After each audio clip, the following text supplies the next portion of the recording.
Hello बच्चों, welcome to this video. ये video में हम लोग कंटिन्यू करेंगे 2021 के PYQ solving for the chapter web optics. Already इसका एक सेशन हो गया है। This is the continuation session. Already हम लोग ने फर्स्ट सेशन में approx I think 9 to 10 question solve किए थे। इस सेशन में भी कंटिन्यू करेंगे सॉल्विंग पीवाईक्यूज। स्टार्टिंग में आप देख सकते हैं सारे फॉर्मूले दिए हैं, सारे सिनॉप्सिस मैंने दे दिए हैं। ये सारे स्लाइड्स आपको टेलीग्राम चैनल पे मिल जाएंगे। मैंने अभी तक किसी भी चैप्टर के पोस्ट नहीं किया टेलीग्राम पे, बट मैं आपको पोस्ट कर दूंगा जल्द ही, ठीक है। ये सारे क्वेश्चंस हैं जो मैंने प्रीवियस इस सेशन में लिए थे। Let's start with the new question. इस क्वेश्चन में क्या दिया, Young's experiment fringes are opted on a screen placed at a distance of 75 centimetre from the slit, मतलब आपको D1 दिया है।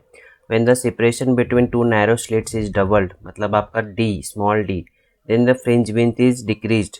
In order to obtain the initial fringe width, screen should be moved through, मतलब यदि आप small d को double कर रहे हो तो आपको फ्रिंज विथ चेंज नहीं करना है, उसको वही रखना है। तो आपका जो d कितना आपको चेंज करना चाहिए, आपको ये निकालना है। यहाँ पे आपका फ्रिंज विथ क्या है, सेम है। फ्रिंज विथ क्या है, सेम रखना है आपको, ठीक है। फ्रिंज विथ का फॉर्मूला क्या है, लैम्डा d बाय डी। आपको दोनों टाइम पे फ्रिंज विथ सेम रखना है, इसलिए लैम्डा d1 बाय d1 और यहाँ पे लैम्डा d2 बाय d2। आपका d2 bye d1 equal to d2 bye d1। ये आपका डबल हो गया, d2 का क्या 2 टाइम्स ऑफ d1 है, तो ये क्या हो जाएगा 2। आपका d2 bye d1, d2 equal to 2d1। आपका d1 कितना है 75, कितना हो गया 150 सेंटीमीटर। करेक्ट आंसर यहाँ पे क्या होगा, आपको पहला 75 सेंटीमीटर था, ओके। आपको d2 को क्या करना पड़ेगा, the screen move should be move through 75 centimetre away from slit. पहले आपका इस स्लिट का डिस्टेंस कितना था 75 था, अभी उसको न्यू d2 कितना आ रहा है 150, मतलब 75 सेंटीमीटर और आगे बढ़ाना पड़ेगा स्लिट्स को, इसलिए correct answer will be C, ठीक है। नेक्स्ट क्वेश्चन का आंसर क्या दिया, two coherent set P and Q produce interference at point A where there is a dark band which is formed between fourth and fifth bright band. Wavelength of light used इतना है, the path difference P and QA, ठीक है। आपका वो interference point, जैसे कि यहाँ पे आपका ये पॉइंट है, आपका ये स्लिट्स रहते हैं, मान लो ये P and Q है, आपका PA and QA path difference between PA and QA पूछ रहा है। आपका जो डार्क बैंड क्या बोल रहा है कि जो A पॉइंट है क्या है आपका fourth bright band and fifth bright band के बीच में है। तो ये अपना सेंट्रल ब्राइट बैंड होता है, उसके बाद आता है first dark band, okay. Fourth and fifth के बीच में है, तो ये रहेगा, ये आपका जो डार्क बैंड कौन सा रहने वाला है, ध्यान में रखना। यदि ये फोर्थ ब्राइट बैंड है तो यहाँ पे डार्क बैंड जो आएगा फिफ्थ डार्क बैंड आएगा, ये ध्यान में रखो, ठीक है। क्योंकि जो स्टार्टिंग होता है आपका यहाँ पे 0 सेंट्रल ब्राइट बैंड रहता है, फिर फर्स्ट डार्क, फिर फर्स्ट ब्राइट, मतलब ब्राइट कभी भी जो फर्स्ट और बाद में आता है फर्स्ट डार्क आता है, फिर सेकेंड डार्क एंड देन आपका सेकेंड ब्राइट बैंड। तो आपको यहाँ पे लिखा है फोर्थ ब्राइट बैंड और यहाँ पे फिफ्थ ब्राइट बैंड के पहले फिफ्थ डार्क बैंड आएगा, इसलिए हमको पता चला कि this is the fifth dark band. और पाथ डिफरेंस जो आपका डार्क बैंड के लिए रहता है वो क्या रहता है, n-1 हाफ लैम्डा, एक ओके, ये पाथ डिफरेंस रहता है। आपका डार्क बैंड क्या है फिफ्थ है, इसलिए फिफ्थ -5 माइनस हाफ लैम्डा लिखोगे, जो कि कितना हो जाएगा 4.5 लैम्डा। 4.5 लैम्डा कितना है आपका 6000 आर्मस्ट्रॉन्ग, मल्टीप्लाई कर दो, ओके। 4.5 इंटू 6, ये 2 से करोगे 9 हो जाएगा, 9 3 जा 27 वाला आंसर है यहाँ पे क्या है, डी है। नेक्स्ट क्वेश्चन में क्या दिया, in Young's double slit experiment the 10th maximum of wavelength lambda 1 is at distance y1 from the central maximum. When the wavelength of source is changed to lambda 2, fifth maximum is at the distance of y2 from central maximum. The ratio y1 to y2 पूछ रहा है। आपका nth maximum मतलब nth bright बोल रहा है, okay, nth bright band बोल रहा है। आपका y1 क्या हो गया 10th lambda 1 D by small D, और आपका फिफ्थ मैक्सिमम मतलब 5 लैम्डा 2 डी बाय डी। इनका रेशो बोला है, मतलब डिवाइड कर दो, कितना हो जाएगा ये, और 10 lambda 1 by 5 lambda 2, 2 lambda 1 by lambda 2। ठीक है, आपको ये पूछा है। सो आपका आंसर यहाँ पे क्या हो जाएगा, A. Next, a single slit diffraction pattern is formed with white light. For what wavelength of light the third secondary maximum in diffraction pattern coincide with second secondary maximum in the pattern of red light of wavelength 6000 Armstrong?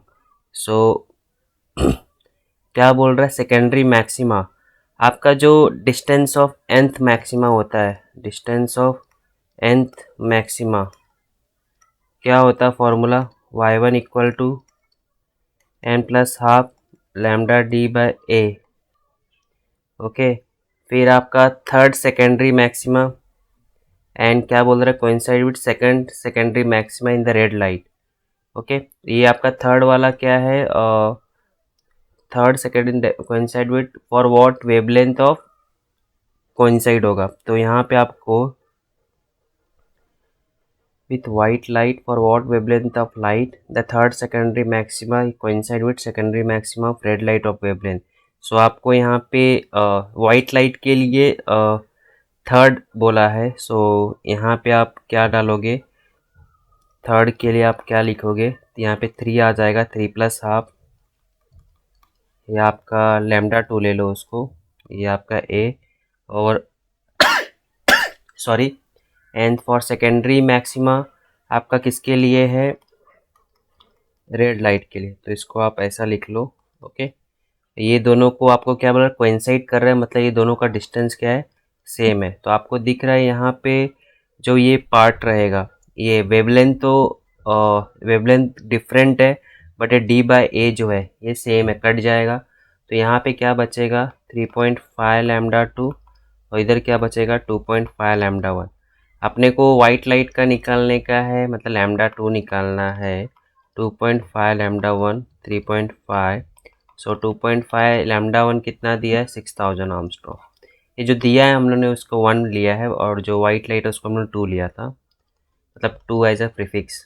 तो इसको यदि आप solve करोगे तो आपको answer आएगा 43300 Armstrong. Correct answer is, okay, just a second, इसको मैं यदि सॉल्व करता हूँ तो 4500 होना चाहिए। देखते हैं, 6 5 7 है, 6 5 कितना 30, तो आपका जो आंसर जाएगा एग्जैक्ट 4300 आता है, बट यहाँ पे आपको आंसर नहीं दिया, इसलिए हमने अप्रॉक्सीमेट 4500 लिया। ठीक है, नेक्स्ट क्वेश्चन,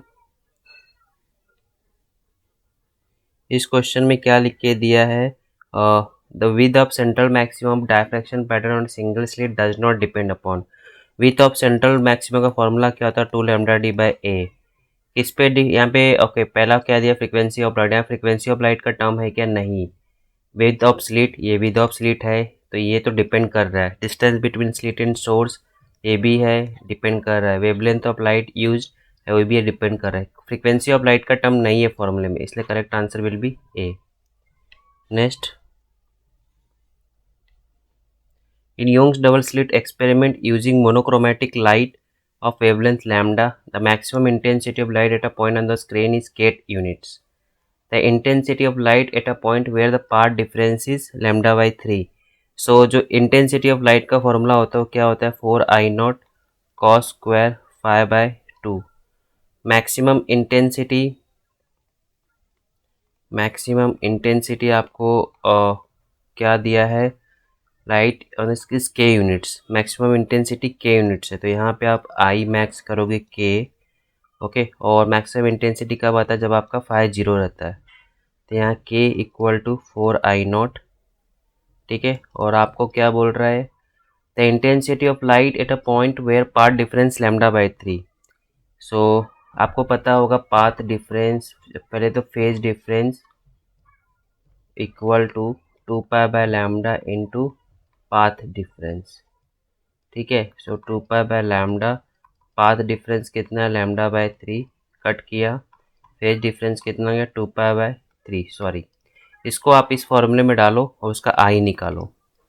आई कितना आ जाएगा 4i0, आपने 2/3 कॉस स्क्वायर 2π/3 डालोगे तो ये होता है कॉस 120। ठीक है, कॉस 120 मतलब यदि आप उसको सॉल्व करोगे, जो उसके फॉर्मूले रहते कॉस स्क्वायर, मैं यहाँ पे कर देता हूँ 2π/3, और ये 4i0 क्या है आपका के है ना, तो आप यहाँ पे ऐसे के लिख सकते हो। ये कॉस 120 इसका क्या होता है माइनस हाफ का स्क्वायर, जो कि क्या हो जाएगा k/4। सो करेक्ट आंसर यहाँ पे क्या होगा A. Next, if two sources of light emit light waves of different amplitudes, then यदि आपका डिफरेंट एम्पलीट्यूड्स है, देन आपका C if amplitudes are different, then the region of destructive interference the waves do not cancel each other, and वहाँ पे कहाँ पे होगा आपका डिस्ट्रक्टिव इंटरफेरेंस है, मतलब कंप्लीट डार्क नहीं होगा। ओके, यदि दोनों का एम्पलीट्यूड सेम नहीं रहेगा तो कंप्लीट डार्क नहीं होगा। तो there will be some intensity of light in the region of destructive interference. Brightness of the fringes is less, ये तो ऐसा करेक्ट नहीं है। डिसअपियर ऐसा होता नहीं है, मतलब डिस्ट्रक्टिव इंटरफेरेंस में मतलब पूरा डार्क पॉइंट होना चाहिए, बट वहाँ पे डार्क पॉइंट नहीं आएगा, कुछ तो आएगा, मतलब कुछ इंटेंसिटी रहेगा लाइट का। So correct answer is D. Next question,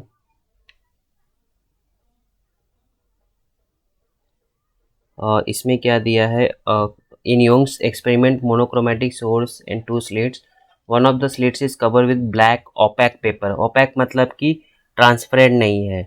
the fringes will, okay, यदि आपने सी आपका जो यहाँ पे फ्रिंजेस जो बैंड्स बन रहे, ये दोनों लाइट के इंटरफेरेंस से बन रहे हैं। यहाँ पे जो भी बैंड्स बन रहे, यदि एक पे हमने ओपैक पेपर डाल दिया मतलब non transparent, okay, black opaque paper, तो यहाँ पे ये एक लाइट सीधा आएगा, फ्रिंजेस ऑब्जर्व होना क्या हो जाएगा बंद, मतलब ये एक लाइट मतलब पॉइंट सोर्स हो जाएगा। सो नॉट बी फ्रिंजेस क्या हो जाएंगे, not be observe. Correct answer is D. Next, in interference experiment using a biprism, the distance of the slits from the screen is increase by 25% and separation जो था आपका is half कर दिया distance. Okay, separation between the slits मतलब small D को half कर दिया और इसको क्या इंक्रीज कर दिया 25% से। ठीक है, and if W represents the original fringe width then the new fringe width कितना होगा। सो इसका सॉल्यूशन कैसे करोगे। सो आपका ओरिजिनल फ्रिंज विड्थ क्या lambda D by D. So lambda same है, आपका क्या चेंज कर रहा है, डी चेंज कर रहा है, डी और स्मॉल डी चेंज कर रहा है, तो मैंने वैसे लिखता हूँ। ठीक है, आपका D2 कितना दिया है 1.25 D1, और आपका D2 क्या बोल रहा है कि वो हाफ कर दिया, राइट। सो यहाँ पे आपका ये कैंसल 1.25 इंटू 2, ये आपका 2.5 W2/W1। सो W2 क्या हो गया 2.5 W1, W1 क्या है आपका W। So correct answer is B. Next question, so in biprism experiment the fourth dark band is formed opposite to one of the slits। Okay, so ये क्या कह रहा है, जैसे कि आपके स्लिट्स है, आपका ये एकदम मिडल में क्या होता है सेंट्रल ब्राइट बैंड होता है, बट आपका फोर्थ डार्क बैंड जो है इस स्लिट्स के अपोजिट बन रहा है, ऐसा बोल रहा है। So the wavelength of light used is, so fourth dark band, see आपका nth डार्क बैंड के लिए फॉर्मूला क्या होता है n minus half lambda D by D. आपको फोर्थ बोला है डार्क बैंड, सो आपका क्या हो गया 4 minus half lambda D by, okay, 3.5 lambda D by D. Okay, अभी फोर्थ सी ये जो डिस्टेंस होता है, ये जो nth डार्क बैंड, ये जो फॉर्मूला है डिस्टेंस फ्रॉम सेंट्रल है। ओके, सो आपका ये टोटल डिस्टेंस जो होता है दोनों स्लिट के बीच का डिस्टेंस क्या होता है डी होता है, और इतना डिस्टेंस जो रहता है वो आपका D/2 रहता है। सो आपका distance from central bright band to fourth dark band, ये इसके अपोजिट बोल रहा है स्लिट के, that will be equal to क्या हो जाएगा डिस्टेंस D/2। ओके, ये सबको समझा ना। सो ये आपका जो इतना डिस्टेंस है ये कितना हो जाएगा D/2 यहाँ पे, ओके, क्योंकि अपोजिट बोल रहा है। सो ये इसको यदि आप सॉल्व करोगे सो लैम्डा क्या हो जाएगा, ये 3.5 में 2 से मल्टीप्लाई होगा, डी स्क्वायर ये इधर जाएगा तो क्रॉस मल्टीप्लिकेशन को डी स्क्वायर अपॉन 7d। सो करेक्ट आंसर यहाँ पे क्या आएगा, बी। सो इस तरह हम लोगों ने अप्रॉक्सीमेट 9 to 10 क्वेश्चन सॉल्व किए। जो रिमेनिंग क्वेश्चन है हम लोग नेक्स्ट सेशन में सॉल्व करेंगे। Okay, so thank you for this video. Please subscribe the channel, okay, and join the Telegram group. Thank you for this video.